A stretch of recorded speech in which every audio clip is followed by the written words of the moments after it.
नमस्कार साथियों, एक बार फिर आप सभी का स्वागत है एड्यूटेनमेंट शो पर, जहां आज हम एक बार फिर लेकर आए हैं शिक्षा जगत के प्रमुख समाचार। आज तारीख है 24 सितंबर 2020, दिन है गुरुवार। और आज की जो हमारी हेडलाइंस है उसमें हम चर्चा करेंगे। देखिए, 69,000 शिक्षक भर्ती के विषय में आपको अपडेट देंगे। उसके बाद यूपी पुलिस में बहुत सारे पदों पर जो भर्ती परीक्षा होनी है 19 और 20 दिसंबर को आयोजित होगी। NRA नेशनल रिक्रूटमेंट एजेंसी जो है पहले CET की तैयारी में जुट गई है और जिसकी संभावना जो है अगले वर्ष की बन रही है कि अगले वर्ष जो है पहला CET आयोजित हो सकता है। इसके साथ शिक्षा क्षेत्र की तमाम खबरों से आपको अपडेट कराएंगे, तो वीडियो को शुरू से लेकर अंत तक पूरा देखिएगा। अगर आप हमारे चैनल पर नए हैं तो हमारे चैनल को सब्सक्राइब करके बेल आइकन दबा दें, जिससे आने वाली वीडियोज़ का नोटिफिकेशन आपको मिलता रहे। तो आइए दोस्तों, हम आज की वीडियो शुरू करते हैं। सबसे पहले हम बात करते हैं 69,000 शिक्षक भर्ती की। देखिए, समाचार पत्रों के बिहाफ पे विशिष्ट BTC अभ्यर्थियों को भारांक दे जिला हो आवंटित। देखिए, ये खबर है परिषदीय स्कूलों की 69,000 सहायक अध्यापक भर्ती की जिला आवंटन में विशिष्ट BTC अभ्यर्थियों की अनदेखी की जा रही है।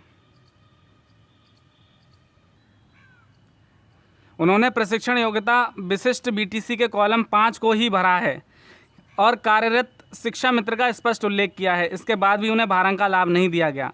बेसिक शिक्षा परिषद अब 31,661 पदों के लिए नए सिरे से जिला आवंटन सूची जारी करेगा। इसमें शामिल करने की मांग की गई। जी हाँ दोस्तों, देखिए, तमाम सारी गतिरोध विरोधों के बीच तीसरा दिन भी शांतिपूर्वक तरीके से बीत गया और किसी तरीके की शासन की तरफ से कोई हलचल नहीं हुई। अभ्यर्थियों का दिन का चैन और रातों की नींद उड़ी हुई है इसी चक्कर में कि लिस्ट कब आएगी, कब क्या होगा, क्या प्रक्रिया होगी। तो तमाम सारी चीज़ें ऐसी हैं जो शासन की तरफ से अभी स्पष्ट नहीं की गई हैं। तो निश्चित रूप से इससे जो है अभ्यर्थियों के मन में ऊहापोह की स्थिति है। अब देखना होगा कि आगे चलकर क्या इसकी जो है स्थितियां बनती हैं, क्या इसकी दिशा निर्धारित होती है शासन के द्वारा। लेकिन भर्ती जो है कहीं ना कहीं फंसती हुई नज़र आ रही है, क्योंकि 4 दिन 3 दिन बीतने के बावजूद अभी तक कोई इसका शेड्यूल तक जारी नहीं हुआ है।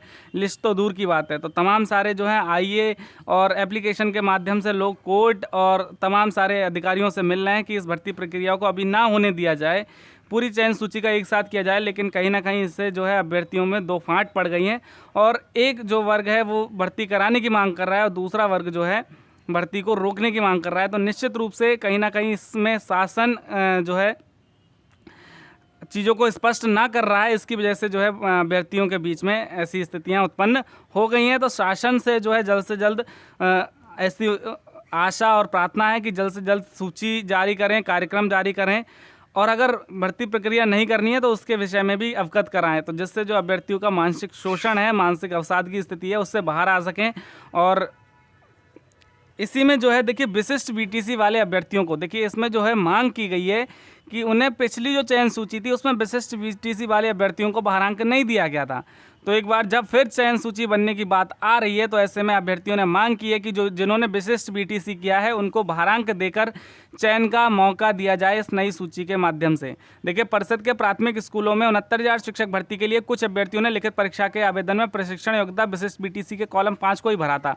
साथ ही 1,46,060 अभ्यर्थियों की नियुक्ति के लिए आवेदन पत्र में उन्होंने अब तक शिक्षा मित्र के रूप में कार्यरत होने का भी स्पष्ट उल्लेख किया है। इसके बाद भी उन्हें भारांक नहीं दिया गया। परिषद सचिव को सौंपे ज्ञापन में कहा गया है कि ऐसे शिक्षा मित्र भर्ती जो 69,000 शिक्षक भर्ती की परीक्षा की तय आयु सीमा को पार कर रहे थे उनको परीक्षा नियामक अधिकारी कार्यालय से ऑफलाइन प्रवेश पत्र दिया गया।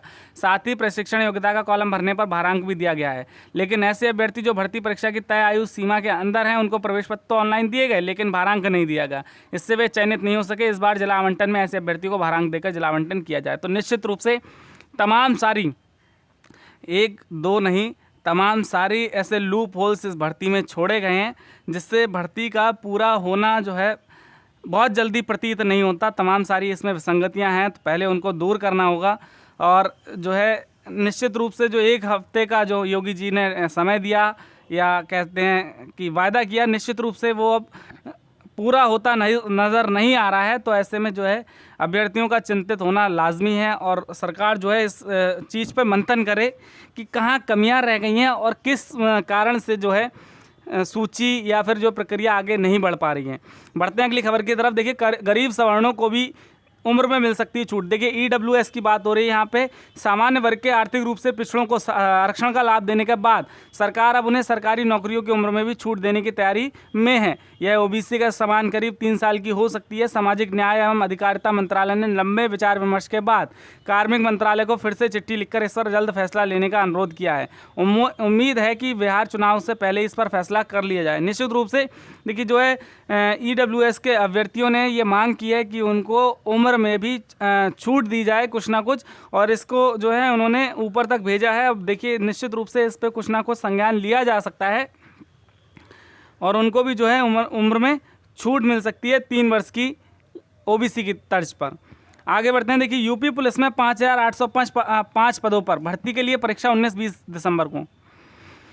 पुलिस भर्ती बोर्ड विभाग में 16,000 से अधिक पदों पर भर्ती कराने की तैयारी में है। इसके लिए जेल, घुड़सवार, पुलिस, फायरमैन के 5,805 पदों के लिए 19 व 20 दिसंबर को परीक्षा कराई जाएगी। भर्ती बोर्ड के महानिदेशक आर.के. विश्वकर्मा ने बताया कि 5,805 पदों में जेल वार्डर के 3,638, घुड़सवार, पुलिस, फायरमैन के पद शामिल हैं। इसके अलावा 9,495 पदों, दरोगा के 9,027, पीएसी प्लाटून के 445, फायरमैन के 23 पद पर भर्ती के लिए टेक्निकल असेसमेंट चल रहा है। सब इंस्पेक्टर, मिनिस्ट्रियल स्टेनो व अकाउंटेंट के 1,399 पदों के लिए टेंडर की प्रक्रिया चल रही है। बोर्ड की कोशिश है इन सभी परीक्षाओं को दिसंबर से जनवरी तक करा लें। देखिए योगी जी की बैठक के बाद निश्चित रूप से सारे विभाग जो है हरकत में आए हैं और उन्होंने अपनी तैयारियां शुरू कर दी हैं। तो उसी क्रम में जो दरोगा की परीक्षा के लिए जो विज्ञापन आने वाला था, तो उसके लिए भी जो है टेक्निकल असेसमेंट चल रहा है कि किस तरीके से प्रक्रिया कराई जाएगी। टेंडर के लिए कंपनियों का चुनाव, तमाम सारी ऐसी औपचारिकताएँ होती हैं जो विभाग को करनी होती हैं, तो उनको जो है शुरू कर दिया गया एटलीस्ट। और ये स्टेटमेंट आया है उनकी तरफ से कि दिसंबर से जनवरी के बीच में इन सारी परीक्षाओं को करा लिया जाएगा। तो निश्चित रूप से कहीं ना कहीं जो है एक राहत भरी खबर कह सकते हैं उन अभ्यर्थियों के लिए जो लंबे समय से इंतजार कर रहे थे पुलिस या अन्य परीक्षाओं का। तो निश्चित रूप से देखिए कल ही एक घोषणा हुई है कि जो लेखपाल और तमाम सारे पद यूपी SSSC के माध्यम से उनका जो है आयोजन किया जाएगा परीक्षा का। इसमें यूपी पुलिस विभाग में देखिए पुलिस के साथ साथ दरोगा के पदों पर भी भर्ती आपको जल्द देखने को। देखिए 2 से 3 माह के अंदर आपको विज्ञापन, आवेदन, सारी चीज़ें हो सकती हैं। परीक्षा जो है अगले वर्ष जनवरी या दिसंबर के आसपास ही संभव है, उससे पहले संभव नहीं है। आगे बढ़ते हैं दोस्तों। एनआरए की सितंबर 2021 में पहला सीईटी कराने की तैयारी। देखिए एनआरए नेशनल रिक्रूटमेंट एजेंसी कर्मचारी चयन आयोग की ओर से घोषित वार्षिक कैलेंडर से यह स्पष्ट हो गया कि आयोग 2020 की परीक्षाएं अगस्त 2021 तक हर हाल में पूरी करा लेगा। परीक्षाएं पूरी होने के बाद एसएससी की 3 प्रमुख परीक्षाओं को पहले चरण की जिम्मेदारी सितंबर 2021 से नेशनल रिक्रूटमेंट एजेंसी एनआरए को सौंपने की तैयारी है। एनआरए द्वारा कॉमन एलिजिबिलिटी टेस्ट सीईटी के लिए जाने की घोषणा केंद्र सरकार पहले ही संसद में कर चुकी है। एसएससी का कैलेंडर 12 महीने नहीं बल्कि मात्र 10 महीने में सीमित किए जाने के बाद यह तय हो गया है कि एनआरए सितंबर से एसएससी और रेलवे बैंकिंग की पहले चरण की परीक्षाएं आयोजित करेगा।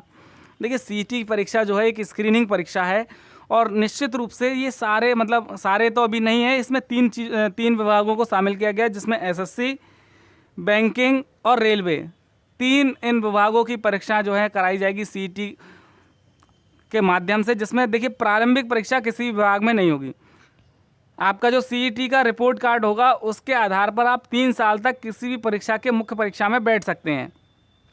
तो निश्चित रूप से कहीं ना कहीं इससे अभ्यर्थियों को निश्चित रूप से लाभ मिलेगा कि उन्हें जो है बार बार परीक्षाएं नहीं देनी पड़ेंगी और समय व श्रम दोनों की बचत होगी। एक बार अगर आपने प्री क्वालिफाई कर लिया तो आपको मेंस में देने का मौका मिलता रहेगा 3 साल तक, जब तक आप मेंस क्वालिफाई नहीं हो जाते। आप प्री दे सकते हैं, आप अपने अंकों में सुधार के लिए बार बार प्री भी दे सकते हैं, लेकिन जो आपका बेस्ट स्कोर होगा उसके आधार पर आपको मेंस के लिए क्वालिफाई किया जाएगा। तो निश्चित रूप से बहुत ही बढ़िया पहल है और एसएससी ने अपना कैलेंडर जारी कर दिया है अगस्त 2021 तक का, जिसमें सारी परीक्षाएं वो खुद करा रहा है। इसका मतलब साफ है कि सितंबर 2021 में सीईटी आयोजित हो सकता है एनआरए द्वारा, जिसमें रेलवे, एसएससी और बैंकिंग 3 की परीक्षाओं को शामिल किया गया है। आगे बढ़ते हैं दोस्तों। असिस्टेंट प्रोफेसर पद की भर्ती का नया अधियाचन जल्द। देखिए प्रदेश के शासकीय सहायता प्राप्त एडेड डिग्री कॉलेज में असिस्टेंट प्रोफेसर के खाली पदों को भरने की प्रक्रिया तेजी से चल रही है। शासन ने उच्च शिक्षा निदेशालय से असिस्टेंट प्रोफेसर पद की भर्ती का नया अधियाचन मांगा है। निदेशालय करीब 15 विषयों में 700 पदों का अधियाचन तैयार कर रहा है। छात्र शिक्षक अनुपात आरक्षण तय करके अधियाचन अगले सप्ताह शासन को भेजा जाएगा।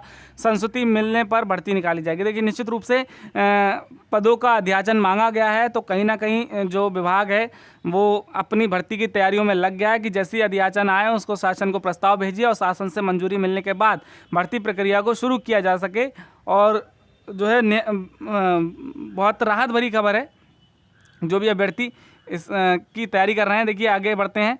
टीजीटी शारीरिक शिक्षा संस्था आवंटन की सूची जारी। देखिए उत्तर प्रदेश माध्यमिक शिक्षा सेवा चयन बोर्ड ने टीजीटी शारीरिक शिक्षा विषय के लिए 8 सितंबर को जारी पैनल के लिए संस्था आवंटन की सूची जारी कर दी है।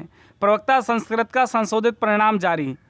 उच्चतर सेवा शिक्षा चयन आयोग से असिस्टेंट प्रोफेसर समाचार के अभ्यर्थियों ने सरकार से नियुक्ति देने की मांग की है। और पॉलीटेक्निक के संस्थानों के लिए दाखिले के लिए हुई ऑफलाइन परीक्षा की उत्तर कुंजी जारी नहीं हुई। तो ये तमाम सारी अपडेट हैं। उसके बाद आगे बढ़ते हैं। अभिभावक स्कूल जाकर लेंगे बच्चों को होमवर्क। देखिए ये कोरोना संकट के कारण पसरती विद्यालयों में बच्चों को जगह अभिभावकों को स्कूल जाकर होमवर्क लेना होगा। अभिभावक स्कूल में होमवर्क लेंगे और इसे पूरा कराने में बच्चों की मदद करेंगे। मिशन प्रेरणा की पाठशाला का दूसरा चरण 21 सितंबर से शुरू हो गया है। ऐसे में उन अभिभावकों को स्कूल बुलाने की तैयारी है जो व्हाट्सएप ग्रुप से नहीं जुड़े हैं। संसाधन के अभाव में मोबाइल आदि की व्यवस्था न कर पाने वाले बच्चों के अभिभावकों को किसी साक्षर सदस्य को सप्ताह में एक दिन स्कूल बुलाकर पूरे सप्ताह का होमवर्क दिया जाएगा। देखिए निश्चित रूप से सरकार जो है अपने जो शिक्षा के लिए प्रतिबद्ध है पूरी तरीके से, और उसी के तहत ये मिशन प्रेरणा के तहत ये कदम उठाया गया है, जिसके तहत कि जो बच्चे जिनके घर में स्मार्टफोन्स नहीं है या टेक्नोलॉजी का अभाव है तो उनके पेरेंट्स जो है कोई भी शिक्षित सदस्य स्कूल जाएगा, हफ्ते में एक दिन पूरे हफ्ते का होमवर्क लेकर आएगा, उस बच्चे को होमवर्क कराने में मदद करेगा, तो जिससे उसकी पढ़ाई जो है बाधित ना हो और नियमित रूप से बच्चा कुछ ना कुछ पढ़ता रहे। तो इन्हीं सारी एक्टिविटियों को जो है अंजाम दिया जा रहा है। तो दोस्तों ये थी हमारी आज की अपडेट। आशा करते हैं वीडियो आपको पसंद आएगी। अगर आपको वीडियो पसंद आए तो इसे लाइक करें, ज़्यादा से ज़्यादा शेयर करें, हमारे चैनल को सब्सक्राइब करें। तो thank you for watching our video. Thank you very much.